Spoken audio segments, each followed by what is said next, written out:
মসজিদ, আল্লাহর ঘর। সুন্দর, খারাপ এই নাগিরপার পশ্চিম পাড়া জামে মসজিদ, নাগিরপাড়।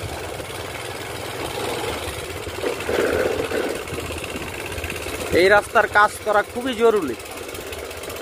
এই জায়গার মানুষের ভোগান্তি কোনো শেষ নাই। এই যে রাস্তা, এটা খুবই জরুরি। এখানকার রাস্তা এই যে দেখেন, সড়ক জনপদের আন্ডারে রাস্তার কি অবস্থা। প্রতিদিন 2-3টা গাড়ি পড়ে, এখানে বাস চলাচল করে, যে কোনো মুহূর্তে অ্যাক্সিডেন্ট হওয়া স্বাভাবিক। এই দেখেন রাস্তা, দেখছেন একদম বিশ্ব রোড পর্যন্ত রাস্তার কি অবস্থা। প্রতিদিন এখানে হাজার হাজার মানুষের যাতায়াত হয়, কত ভোগান্তি আমাদের। প্রশাসনের দৃষ্টি আকর্ষণ করছি, এই জায়গাটা খুবই জরুরি।